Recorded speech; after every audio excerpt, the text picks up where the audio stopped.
Chemical reactions and equations. आज का हमारा फर्स्ट चैप्टर है क्लास 10 केमिस्ट्री का। क्लास 10 केमिस्ट्री में आपको टोटल हाफ ईयरली तक 3 चैप्टर्स पढ़ने होते हैं और टोटल फाइनल तक आपको टोटल 5 चैप्टर्स पढ़ने होते हैं। तो पहले हम लोग क्या कर लेते हैं, एक ओवरव्यू देख लेते हैं कि जो 3 चैप्टर्स आपको पढ़ने हैं उसमें कौन कौन से हैं। तो फर्स्ट जो चैप्टर है वह आपका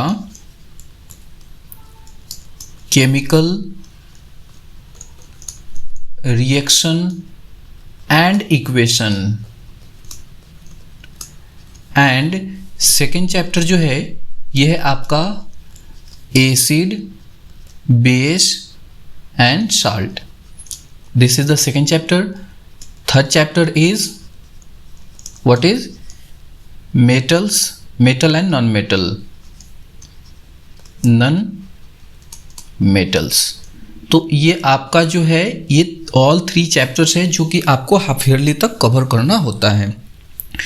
रिमेनिंग हाफ ईयरली बच गया तो उसमें टोटल आपको केमिस्ट्री में 5 चैप्टर्स हैं। और अगर हम बात करें फोर्थ चैप्टर की तो फोर्थ चैप्टर है आपका carbon and its compound, and fifth is periodic classification. ठीक है, पीरियोडिक क्लासिफिकेशन। तो ये टोटल आपके 5 चैप्टर्स जो हैं केमिस्ट्री में पढ़ने हैं। तो केमिस्ट्री में 5 चैप्टर पढ़ने, इसमें से फर्स्ट 3 चैप्टर जो है ये आपका हाफ ईयरली तक कवर होता है। और हाफ ईयरली में जो आपका एग्ज़ाम होता है, जो टेस्ट होता है, इसमें से फर्स्ट 3 से होता है। तो चलिए आज हम लोग अपना फर्स्ट चैप्टर स्टार्ट करेंगे। क्या है हमारा first chapter? Chemical reaction and equation. इसके पहले मैं रिक्वेस्ट करूंगा कि यदि अभी तक आपने हमारा चैनल सब्सक्राइब नहीं किया है तो काइंडली चैनल सब्सक्राइब कर ले और बेल आइकन को भी प्रेस कर दे ताकि लेटेस्ट वीडियो की अपडेट आप तक पहले पहुंचे। तो आज जो हम लोग सीखेंगे बिल्कुल बेसिक से सीखेंगे, जीरो से लेकर के। सपोज आपने अभी तक कुछ नहीं पढ़ा है, वहाँ से हम स्टार्ट करेंगे। और आपको बोर्ड लेवल के जितने भी क्वेश्चंस होते हैं, बोर्ड में किस टाइप का क्वेश्चन पूछा जाता है, कौन कौन से पॉइंट्स इंपॉर्टेंट होते हैं, उसके अकॉर्डिंग हम लोग लेके चलेंगे। तो हमारा जो फर्स्ट चैप्टर है केमिकल रिएक्शन एंड इक्वेशन, देखिए यहाँ आपको 2 फिगर दिखाई दे रहा है। फर्स्ट ये है, आपने क्या किया है कि ये टीयरिंग ऑफ पेपर है। पेपर को आपने क्या कर दिया है, फाड़ दिया है, टीयर कर दिया है। तो जब पेपर को आपने टीयर किया है तो इसमें क्या कुछ नया दिखाई दे रहा है? नहीं, कुछ नया नहीं है, ये पेपर ही है। टीयर करने के बाद भी जो स्मॉल पीस बनेंगे वो भी पीसेस क्या होंगे, पेपर ही होंगे, उसमें कुछ नया नहीं है। दूसरा हम लोग नोटिस कर रहे हैं, ये क्या है, ब्रेकिंग ऑफ ग्लास। ठीक है, ग्लास का कोई भी हमने क्या किया है, ब्रेक कर लिया है। तो ब्रेकिंग ऑफ ग्लास में क्या है कि ये पहले भी एक ग्लास ही था और ब्रेक करने के बाद भी ग्लास ही है। चेंजेज क्या हुआ? तो चेंजेज इसमें ये हुआ कि इसका शेप चेंज हो गया, साइज चेंज हो गया, और दूसरा कोई इसमें चेंजेस नहीं हुआ है। चलिए और कुछ एग्जांपल देखते हैं हम लोग। सपोज ये आपका फर्स्ट जो फिगर आप देख रहे हैं ये क्या है, मेल्टिंग ऑफ आइस। अब यहाँ आइस क्या हो रहा है, आइस मेल्ट हो रहा है, और मेल्ट होकर के क्या बन रहा है, तो ये वाटर के फॉर्म में कन्वर्ट हो जा रहा है। ठीक है, और आपको पता है कि जब फिर वाटर को हम लोग क्या करते हैं, फ्रीज कर देते हैं। तो वाटर को जब हम लोग फ्रीज करते हैं तो ये अगेन फिर आइस में कन्वर्ट हो जाता है। इसी का ये दूसरा फॉर्म ये है कि जब हम लोग वाटर को बॉयल करते हैं तो ये क्या बनता है, वेपर बनता है, वाटर वेपर बनता है। फिर वाटर वेपर को क्या करते हैं, वेपर को हम लोग कंडेंस करते हैं यानी कूल करते हैं, तो ये क्या होता है, फिर वाटर के फॉर्म में आपका वाटर ड्रॉपलेट ऑब्टेन हो जाता है। तो ये जो जितने भी चेंजेस देख रहे हैं आपने इसमें भी देखा, tearing of paper, no new substances formed. Paper है तो अभी भी पेपर ही है, बस इसके शेप साइज में चेंजेज हो गया। ब्रेकिंग ऑफ ग्लास, इसमें भी शेप और साइज में चेंजेज हुआ, इसमें भी कोई नया प्रोडक्ट नहीं बना है, कुछ नया नहीं बना है, पहले भी ग्लास था अभी भी ग्लास ही है। ये है मेल्टिंग ऑफ आइस, इसमें भी पहले भी वाटर था, वाटर सॉलिड फॉर्म में था, अब वो मेल्ट होकर के लिक्विड फॉर्म में हो गया। और यहाँ बॉइलिंग जो है, वाटर पहले लिक्विड फॉर्म में था, जब हमने बॉयल किया तो ये वाटर वेपर के फॉर्म में, दैट इज गैसियस फॉर्म में कन्वर्ट हो गया। ठीक है, तो इसमें कोई न्यू सब्सटेंस नहीं बन रहा है। तो इस टाइप के चेंजेज हमारे आसपास में डेली होते हैं। सपोज सुबह आप जब जगते होंगे तो सुबह टेम्परेचर कम होता है, धूप कम होती है, ठीक है, लेकिन मिड डे में आते आते टेम्परेचर बहुत ज़्यादा हो जाता है। टेम्परेचर इंक्रीज होने के साथ साथ गर्मी भी बढ़ती है, हॉटनेस भी बढ़ती है। ठीक है, इस तरीके से अब सुबह क्या था, सुबह धूप था नहीं, लेकिन दोपहर तक धूप आ गया, सुबह जब सनराइज हुआ, सनराइज के बाद ठीक है जो सन की इंटेंसिटी थी वो धीरे धीरे इंक्रीज होने लगी, फिर सनसेट के बाद डार्क हो जाता है। तो ये चेंजेस, बहुत सारे चेंजेस जो होते हैं हमारे आसपास में डेली होते रहते हैं, ठीक है। तो ये जितने भी चेंजेज होते हैं इनको 2 कैटेगरी में डिवाइड किया गया है। First is physical change and second is chemical change. तो फिजिकल चेंज क्या हुआ कि ये जो हमने एग्जाम्पल देखा कि हमारे आसपास में वैसे चेंजेज जिनमें कोई नया चेंज नहीं होता, नया सब्सटेंस नहीं बनता है। The change in the physical property, physical property it means state change हो जाएगा, कलर चेंज हो जाएगा, शेप साइज चेंज हो जाएगा, और उसमें क्या होगा कि कोई नया सब्सटेंस इसमें नहीं बनेगा, ठीक है। तो ये हो गया आपका फिजिकल चेंज हो गया। अब इसमें एक एक करके हम लोग मेंशन करते हैं। Change in what is state, change in state आपने क्या देखा एग्जाम्पल आइस का, आइस में क्या हो रहा है कि ये सॉलिड था, सॉलिड से लिक्विड हो गया, ठीक है। फिर ये वाटर क्या था, वाटर से वाटर वेपर कन्वर्ट हो गया, तो लिक्विड से गैसियस स्टेट में चेंज हो गया। तो चेंज इन स्टेट, कलर भी चेंज हो सकता है, ठीक है। और अभी हम लोग आगे एग्जाम्पल देखेंगे बहुत सारा। शेप साइज चेंज होता था, आप देखिए इसमें क्या हुआ कि आपका शेप चेंज हो गया, साइज चेंज हो गया पेपर का और ग्लास का, तो शेप साइज चेंज हो सकता है। तो these all are examples of physical changes. तो फिजिकल चेंजेस का आएगा कि व्हाट आर फिजिकल चेंजेस या what is physical change, the change in the physical properties that is change in state, color, shape and size of a matter or substance is called physical change. Example, tearing of paper, breaking of glass, melting of ice, boiling of water, etc. अब physical change में क्या होता है कि कोई new substance नहीं बनता है, no new substance is formed in a physical change. Most, अब देखिए इसमें क्या कर सकते हैं कि अगर हम आइस को फिर क्या करें, आइस को हम बॉयल करेंगे, हीट करेंगे तो ये वाटर में कन्वर्ट हो जाएगा, फिर वाटर को कूल करेंगे तो ये क्या हो जाएगा, फिर आइस में कन्वर्ट हो जाएगा। यानी जितने ज़्यादातर फिजिकल चेंजेस जो होते हैं, mostly physical changes are reversible changes. Reversible it means कि हम इसके कंडीशन को चेंज करके इन्हें रिवर्स कर सकते हैं, ठीक है। जैसे आइस से वाटर, फिर वाटर को हम फ्रीज कर देंगे तो वो आइस कन्वर्ट हो जाएगा, ठीक है। दूसरा एग्जांपल देखते हैं कि वाटर को हम लोग बॉयल करते हैं तो वाटर वेपर कन्वर्ट हो जाता है, फिर वाटर वेपर को हम लोग क्या करेंगे, उसको कूल करेंगे तो वो कंडेंस होकर के फिर वाटर के फॉर्म में आ जाता है, ठीक है। चलिए इसके बाद और भी कुछ एग्जाम्पल्स हम लोग देखते हैं और उससे समझते हैं। सपोज यहाँ आप देख रहे हैं क्या, एक बर्निंग ऑफ पेपर है, तो पेपर को हम लोग क्या कर रहे हैं, जला दे रहे हैं, बर्न कर रहे हैं। तो बर्न करने के बाद आपको क्या मिल रहा है, तो बर्न करने के बाद एक तो लाइट रिलीज हुआ, ठीक है, लाइट प्रोड्यूस हुआ, दूसरा क्या हुआ, हीट प्रोड्यूस हुआ, और after burning you will get a black material that is ash, ठीक है। दूसरा हम लोग देख रहे हैं कुकिंग।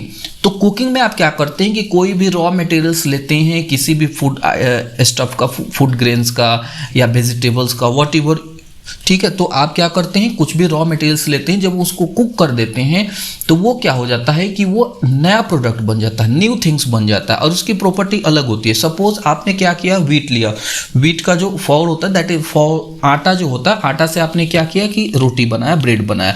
तो ब्रेड क्या हुआ कि ब्रेड एक नया सब्सटेंस हो गया, उसे आप ब्रेड से यानी रोटी से फिर आप आटा क्या कर सकते हैं, ऑब्टेन नहीं कर सकते हैं, ठीक है।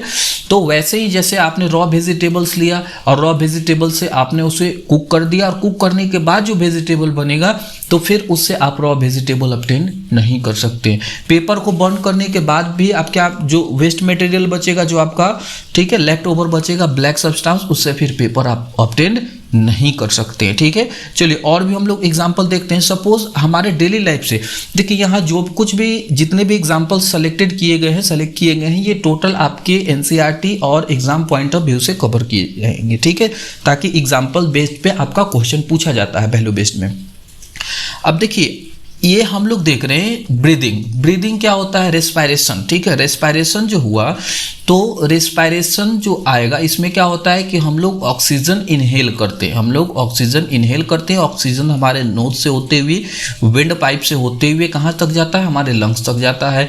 फिर लंग्स क्या करता है कि यहाँ जो ब्लड सर्कुलेशन होता है, हार्ट से जो ब्लड पंप किया जाता है, ठीक है, यह सर्कुलेटरी सिस्टम में फिर आप पढ़ेंगे बायो में। तो ये क्या होता है कि ये ब्लड फिर ये यहाँ जो ब्लड होता है वो ऑक्सीजन से कंबाइन होता है और वो फिर पहुँचता है कहाँ तक, हमारे हार्ट तक पहुँचता है। फिर हार्ट क्या करता है कि उस ब्लड को पूरे बॉडी में फिर ट्रांसपोर्ट करता है। फिर वो ऑक्सीजन रिच जो ब्लड होता है, ऑक्सीजनेटेड ब्लड जिसको बोलते हैं, वो हमारे एक एक सेल्स तक पहुंचता है, जहाँ पे क्या होता है कि वो ऑक्सीजन हमारे सेल में जो पहले से डाइजेस्ट करके मटेरियल आया हुआ है, जो कंपोनेंट है, ग्लूकोज है, उससे वो कंबाइन होता है और वहाँ उसका ऑक्सीडेशन होता है। तो फिर क्या होता है कि एनर्जी रिलीज होता है और ऑक्सीजन कार्बन से कंबाइन होकर के कार्बन डाइऑक्साइड बन जाता है। फिर वही कार्बन डाइऑक्साइड हमारे बॉडी से नॉस्ट्रिल से होते हुए फिर हम लोग क्या करते हैं, बॉडी से बाहर रिमूव कर देते हैं। तो ये जो प्रोसेस हुआ रेस्पायरेशन, ये कंप्लीट प्रोसेस हुआ। तो रेस्पायरेशन एक केमिकल चेंज है, यानी इसमें क्या हुआ कि ऑक्सीजन जो गया वो कार्बन डाइऑक्साइड में चेंज होकर के आया। तो यह एक केमिकल चेंज है, यह फिजिकल चेंज नहीं है, इसमें केमिकल रिएक्शंस इन्वॉल्व होते हैं। दूसरा हम लोग देखते हैं डाइजेशन ऑफ फूड। तो डाइजेशन में क्या होता है कि आप में सेम प्रोसेस होता है। डाइजेशन में जैसे आप क्या करेंगे, फूड को इनहेल करेंगे यानी फूड को खाएंगे। तो खाने के बाद क्या करेंगे कि फूड हमारे फूड पाइप से होते हुए कहाँ जाता है, तो फूड पाइप से होते हुए हमारे पहुँचता है स्टोमक में। स्टोमक में पहुँचने के बाद फिर धीरे धीरे इसके बहुत सारे स्टेप है, ये डाइजेशन बायो में आप पूरे डिटेल में पढ़ेंगे।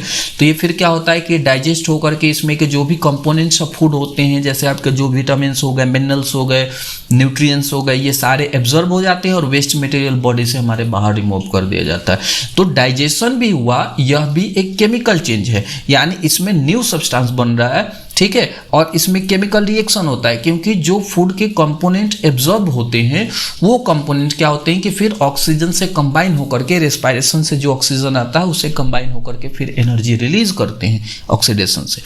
तो दीज यहाँ पे हम नोटिस करें कि जितने भी चेंजेज हो रहे हैं ये सारे चेंजेज क्या हैं, इसमें न्यू सब्सटेंस बन रहा है। जैसे पेपर से ऐश बन गया, रॉ वेजिटेबल से कुक्ड वेजिटेबल बन गया, ये सारे न्यू सब्सटेंस बन रहे हैं। ऑक्सीजन गया बॉडी में, हमने इनहेल किया और कार्बन डाइऑक्साइड एक्सहेल किया रेस्पायरेशन में, तो ये सारे न्यू सब्सटेंस फॉर्म हो रहे हैं। तो इसको हम लोग बोलते हैं केमिकल चेंजेज। तो इस तरीके से केमिकल चेंज का डेफिनेशन क्या हुआ, ए change in A chemical property of a matter or substance is called chemical change. अब example is burning of anything, किसी भी चीज़ का burning chemical change है। Cooking food, respiration, digestion, these all are chemical changes. Chemical change में क्या होता है कि इसमें new substance बनता है जिसकी property पहले वाले substance की property से different होती है, ठीक है। Second thing, केमिकल चेंज होते हैं ये ज़्यादातर इरिवर्सिबल होते हैं। Mostly chemical changes are irreversible, यानी इसे हम लोग रिवर्स नहीं कर सकते हैं, ठीक है, दोबारा हम लोग फिर ऑब्टेन नहीं कर सकते हैं रॉ मटेरियल। तो ये हो गया। अगर आपको आए फिजिकल चेंज और केमिकल चेंज लिखने के लिए, डिफरेंस लिखने के लिए, बट ये आता नहीं है जनरली, आप बेसिक कंसेप्ट के लिए अपने क्लियर कर सकते हैं। एक साइड फिजिकल चेंज, दूसरे साइड केमिकल चेंज। पहला पॉइंट आप डेफिनेशन लिख दीजिए, दूसरा दोनों का दूसरा पॉइंट लिख दीजिए कि इसमें न्यू सब्सटेंस फॉर्म नहीं होता है। फिर केमिकल चेंज में न्यू सब्सटेंस फॉर्म होता है न्यू प्रॉपर्टीज के साथ। फिजिकल चेंज में क्या होता है, ये मोस्टली रिवर्सिबल चेंज होते हैं और chemical change are mostly irreversible changes होते हैं, ठीक है। तो इस तरीके से आप दोनों में डिफरेंस लिख सकते हैं, ठीक है। चलिए नेक्स्ट है, अब इसी बेस पे अब जो हमारा मेन टॉपिक स्टार्ट हो रहा है ये है केमिकल रिएक्शन। तो व्हाट इज केमिकल रिएक्शन? तो आपने नोटिस किया कि देखिए बहुत सारे सब्सटेंस क्या होते हैं कि एक दूसरे के साथ कंबाइन करते हैं। जैसे आपने ये देखा कि कार्बन जो था ऑक्सीजन के साथ कंबाइन होकर के और ये क्या बनाता है, कार्बन डाइऑक्साइड गैस बनाता है, ठीक है। बहुत सारे सब्सटेंस जो होते हैं एक दूसरे के साथ कंबाइन करते हैं, ठीक है। तो ये क्या करते हैं कि जब एक सब्सटेंस या बहुत सारे सब्सटेंस जिनमें केमिकल चेंज होता है, ठीक है, जिनमें क्या होता है केमिकल चेंज होता है, और उस चेंज होने के बाद क्या करता है कि न्यू सब्सटेंस फॉर्म होता है जिसकी प्रॉपर्टी पहले वाले सब्सटेंस से अलग होती है, न्यू प्रॉपर्टीज के साथ न्यू सब्सटेंस फॉर्म होता है। तो ऐसे चेंज को हम लोग क्या बोलते हैं, केमिकल रिएक्शन बोलते हैं, ठीक है।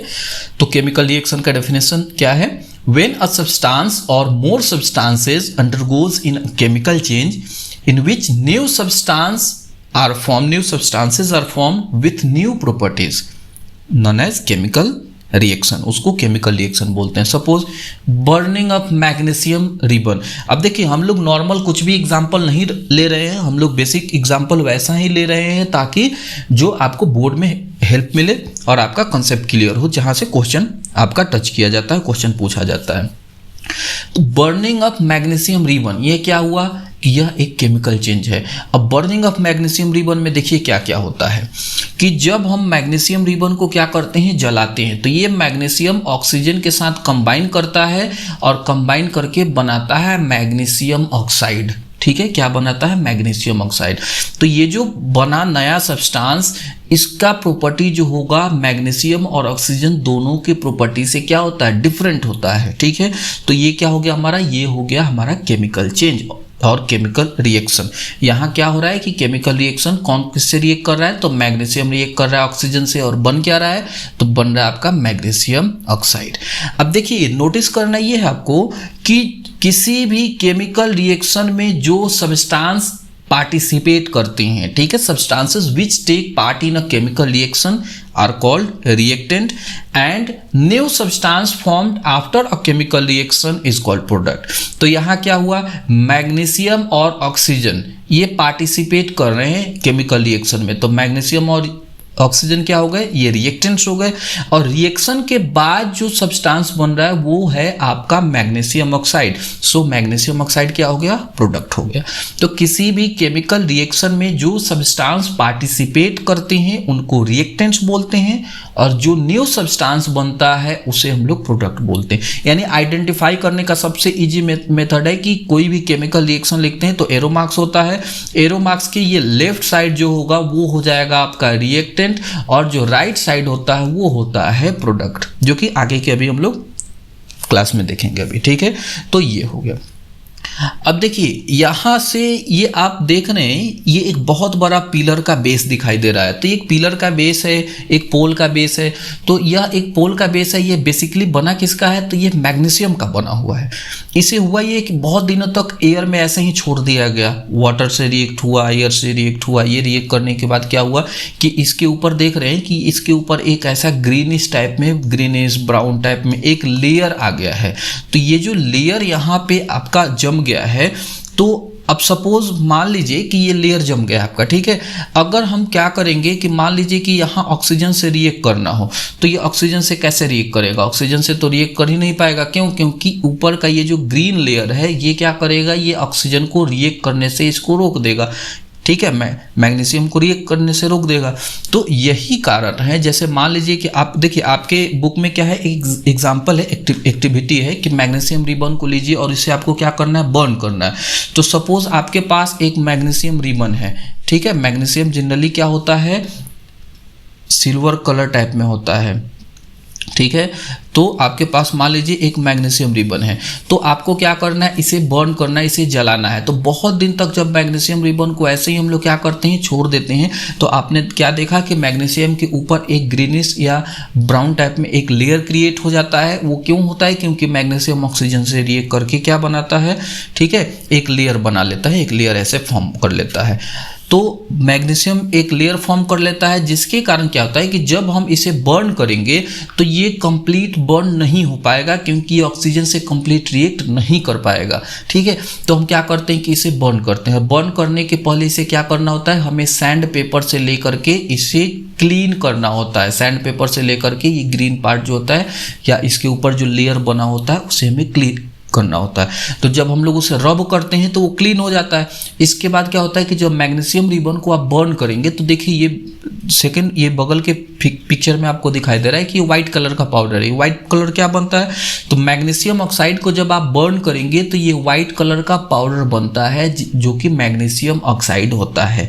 ठीक है, तो आपका कंक्लूजन क्या मिला, when magnesium is burned in air, magnesium react with oxygen and form a white powder of magnesium oxide. इस बात को ध्यान रखेंगे, form a white powder of magnesium oxide. ठीक है, तो क्वेश्चन ये है कि ठीक है। अब ये जो पाउडर होता है उसका नेचर क्या होता है, ठीक है, वो एसिडिक होता है या बेसिक होता है। तो मैग्नीशियम ऑक्साइड जो होता है वो बेसिक नेचर का होता है। अब बेसिक नेचर का कैसे होता है ये बाकी आगे के चैप्टर में जब आप पढ़ेंगे तो आपको क्लियर होगा। क्यों? क्योंकि मैग्नीशियम एक मेटल है और मेटल का जो ऑक्साइड होता है वो मोस्टली क्या होता है, बेसिक नेचर का होता है, ठीक है। तो ये आपका क्वेश्चन यहाँ से बनेगा, व्हाट हैपेंस व्हेन बना के भी क्वेश्चन पूछा जा सकता है। व्हाट हैपेंस व्हेन क्या होता है, या रिएक्शन भी पूछा जा सकता है। When magnesium ribbon is burned in air it combines with oxygen and form white powder of magnesium oxide, ठीक है, white powder of magnesium oxide. चलिए नेक्स्ट जो है, अब क्वेश्चन ये आता है कि मैग्नीशियम को बर्न करने से पहले क्या किया जाता है कि उन्हें क्लीन क्यों किया जाता है, सैंड पेपर से रब क्यों किया जाता है। तो ये इंपॉर्टेंट क्वेश्चन है, आपके एनसीईआरटी में भी है ये क्वेश्चन। तो magnesium is a very reactive metal, when it is kept in air it react with oxygen and form a layer of magnesium oxide on magnesium ribbon due to which it is unable to burn. So we clean magnesium ribbon before burning it, so to remove this layer, ठीक है, burning it to remove this layer, क्या करने के लिए कि इसके ऊपर जो लेयर बन जाता है उस लेयर को रिमूव करने के लिए, ताकि इसका कंप्लीट कंबशन हो सके, कंप्लीट बर्निंग हो सके, ठीक है। तो ये आपका एक क्वेश्चन था एनसीईआरटी में जिसका ये आंसर है।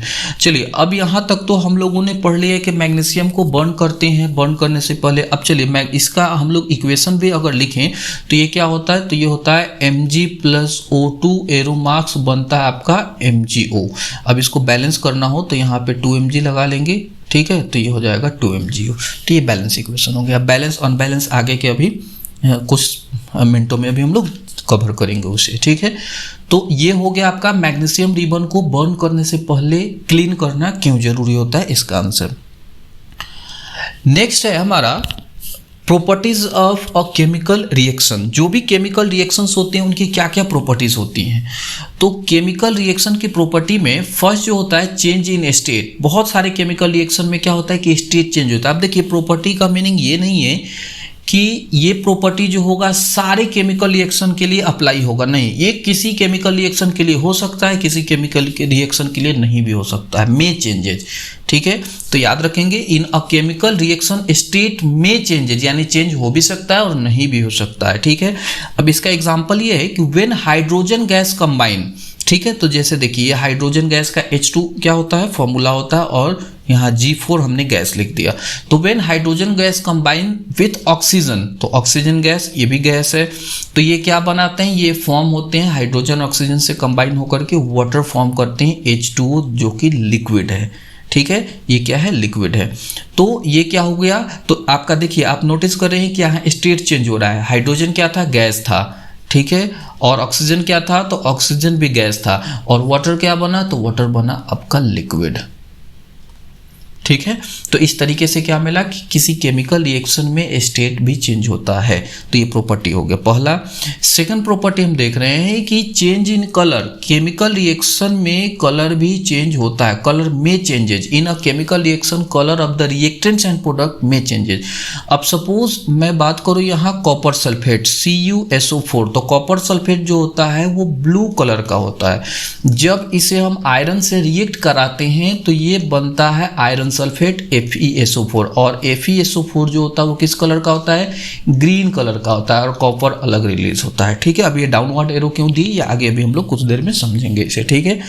तो ये हुआ, आपने नोटिस किया कि यहाँ पे क्या हो रहा है, कलर चेंज हो रहा है, change in colour. Copper sulphate का कलर कैसा होता है, ब्लू कलर होता है, और जब आयरन से रिएक्ट कराते हैं कॉपर सल्फेट को तो आयरन सल्फेट बनता है जिसका कलर कैसा होता है, तो ग्रीन कलर होता है, ठीक है।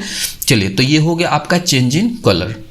Our next property is that evolution of gas, यानी केमिकल रिएक्शन में गैस भी रिलीज होता है। सपोज क्या करते हैं, आपका जिंक को रिएक्ट कराते हैं H2SO4, H2SO4 एसिड है, ठीक है, सल्फ्यूरिक एसिड। तो जिंक को जब आप सल्फ्यूरिक एसिड से रिएक्ट कराएंगे तो ये बनेगा zinc sulphate, that is ZnSO4, और हाइड्रोजन गैस रिलीज होता है, ठीक है। ये हाइड्रोजन क्या है, ये गैस है, G4 गैस होता है, ठीक है। तो केमिकल रिएक्शन में गैस का भी फॉर्मेशन होता है, गैस बन भी सकता है, नहीं भी बन सकता है, ये टोटल, ठीक है। अब देखिए नेक्स्ट हमारा प्रॉपर्टी है फॉर्मेशन ऑफ प्रेसिपिटेट। प्रेसिपिटेट क्या होता है कि किसी एक्वस सॉल्यूशन में एक ऐसा सॉलिड मटेरियल फॉर्म हो जो कि उसमें डिसॉल्व नहीं हो और उसमें एक जगह कलेक्ट हो जाए, नीचे प्रेसिपिटेट के फॉर्म में इकट्ठा हो जाए, कलेक्ट हो जाए। तो ये होता है, सपोज आपने ये जो एग्जांपल देखा था, what is CuSO4 plus Fe, तो यही एग्जाम्पल यहाँ पे भी आ जाएगा CuSO4, ठीक है। CuSO4 कॉपर सल्फेट में जब हम लोग आयरन डालते हैं तो ये बनता है what is FeSO4 iron sulphate plus what is copper. Copper जो होता है ये सॉलिड के फॉर्म में इस लिक्विड में प्रेसिपिटेट के फॉर्म में रिलीज होता है, ठीक है। जैसे मान लीजिए कि यहाँ कोई बीकर है, यहाँ पे सॉल्यूशन है, तो कॉपर यहाँ पे इकट्ठा हो जाएगा, ठीक है, एक जगह इकट्ठा कंपाइल होना शुरू हो जाएगा, तो ऐसे इकट्ठा हो जाएगा। तो क्या बनता है आपका फॉर्मेशन ऑफ प्रेसिपिटेट। चलिए नेक्स्ट प्रॉपर्टी है चेंज इन टेम्परेचर। अब बहुत सारे केमिकल रिएक्शन में क्या होता है, टेम्परेचर भी चेंज होता है। टेम्परेचर चेंज हो भी सकता है, नहीं भी हो सकता है। फर्स्ट जैसे हम लोग एग्जांपल देखते हैं, किसी भी चीज़ को जब हम लोग जलाते हैं तो जलाने के बाद क्या प्रोड्यूस होता है, एक तो कार्बन डाइऑक्साइड बनेगा, दूसरा इसमें से हीट भी रिलीज होता है। हीट क्या होता है, रिलीज होता है। किसी भी चीज़ को जलाते हैं तो देखते हैं कि क्या होता है, वो गर्म हो जाता है, हीट रिलीज होता है। तो चेंज इन टेम्परेचर हो गया। और भी एग्जांपल हैं कि कहीं कहीं टेम्परेचर क्या होता है, एब्जॉर्ब किया जाता है, ठीक है। अब जैसे देखिए एक एग्जांपल और है, सपोज आपके पास कैल्शियम ऑक्साइड है, CaO कैल्शियम ऑक्साइड, तो ये पाउडर के फॉर्म में होता है, जब वाइट वॉशिंग के लिए लाया जाता है मार्केट से खरीद के। अब इसको क्या करते हैं कि इसको जब हम लोग वाटर में डालते हैं, अब देखिए वाटर में डाल के कुछ देर तक इसको छोड़ा जाता है, तो ये क्या बनाता है, ये बनाता है CaOH का होल 2, इसको बोलते हैं स्लैग लाइम, प्लस इसमें गैस भी रिलीज होता है, तो इसके साथ यहाँ हीट भी रिलीज होता है। और जब जैसे ही कैल्शियम ऑक्साइड पाउडर को आप वाटर में डालेंगे तो इसमें से हीट रिलीज होता है। अगर उस कंटेनर को आप टच करेंगे तो वो गर्म हुआ रहेगा, क्यों, क्योंकि इसमें से हीट रिलीज हुआ। पहले ये क्या था, कूल था, यानी नॉर्मल टेम्परेचर था इसका, रूम टेम्परेचर का जो नॉर्मल टेम्परेचर होता है वैसे था। जैसे ही हमने वाटर में इसे डाला, ये क्या हुआ कि इससे हीट भी रिलीज हुआ, यानी इसके टेम्परेचर में क्या हुआ, चेंज हुआ। तो ये हो गया हमारा fifth property, change in temperature, इसका एग्जांपल। चलिए अब हम लोग यहाँ से आगे ये कवर करते हैं। देखिए यहाँ आप नोटिस कर रहे हैं क्या है कि मैग्नीशियम रिएक्ट कर रहा है किससे, ऑक्सीजन से। तो मैग्नीशियम ऑक्सीजन से रिएक्ट कर रहा है और बना रहा है मैग्नीशियम ऑक्साइड। तो इसको हम लोगों ने कैसे लिखा है, ऐसे लिखा है मैग्नीशियम वर्ड में plus oxygen arrow marks magnesium oxide.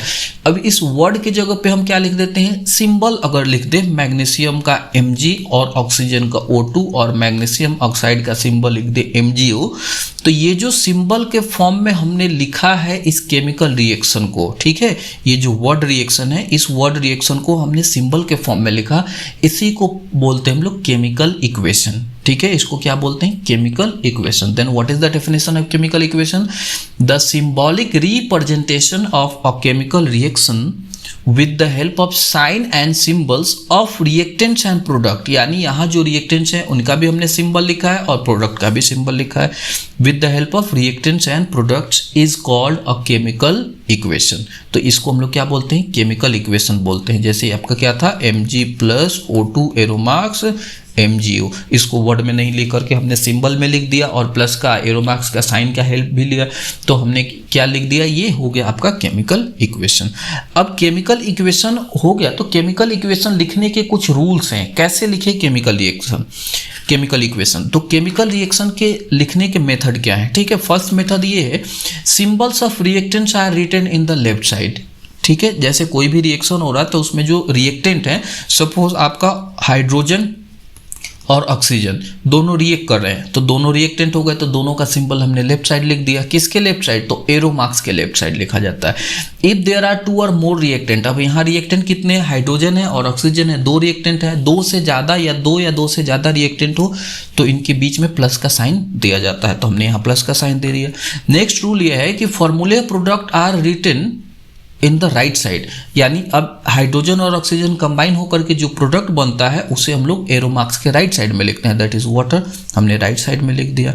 Next rule ये है कि अगर प्रोडक्ट भी 2 या 2 से ज़्यादा है, प्रोडक्ट भी 2 या 2 से ज़्यादा है, तो जैसे देखिए यहाँ आपने क्या देखा कि कॉपर सल्फेट में जब आयरन रिएक्ट किया तो आयरन सल्फेट बना और कॉपर बना, तो प्रोडक्ट 2 है या 2 से ज़्यादा भी हो सकता है, तो दोनों के बीच में भी प्लस का साइन दिया जाता है।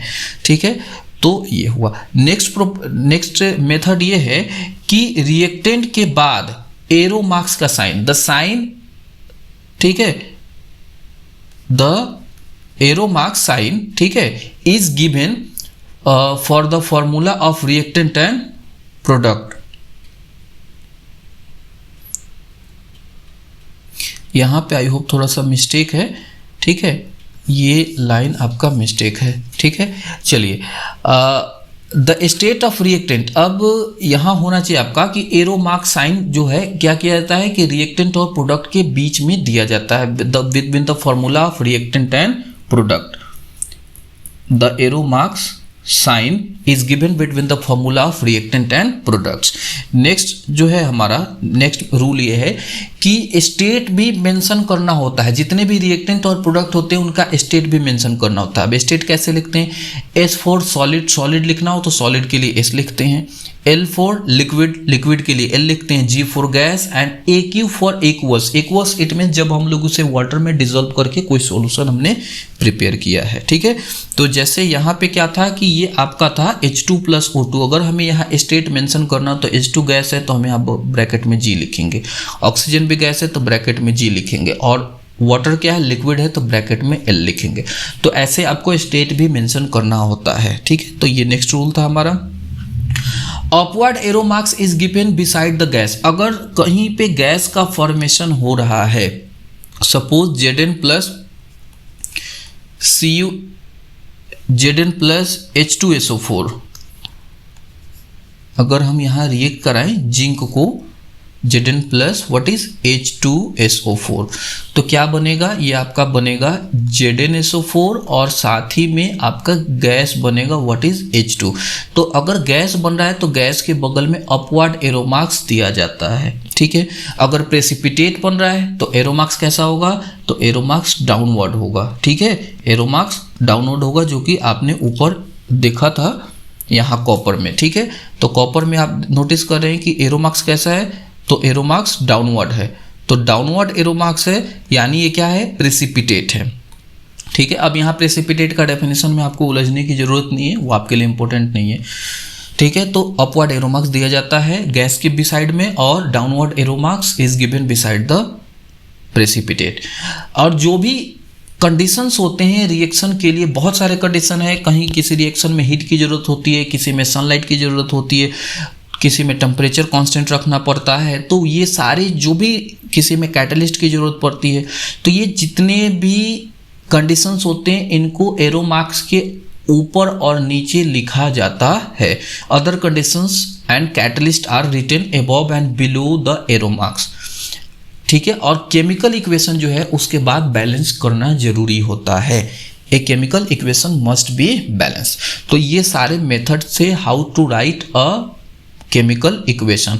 अब यहाँ यह जो एक वर्ड है कैटलिस्ट क्या होते हैं, तो देखिए बहुत सारे ऐसे सब्सटेंस होते हैं जो कि केमिकल रिएक्शन में डायरेक्ट पार्टिसिपेट नहीं करते हैं, बट केमिकल रिएक्शन के रेट को कंट्रोल करते हैं। केमिकल रिएक्शन का रेट जो होता है उन पे डिपेंड होता है कि केमिकल रिएक्शन स्लो होगा या फास्ट होगा।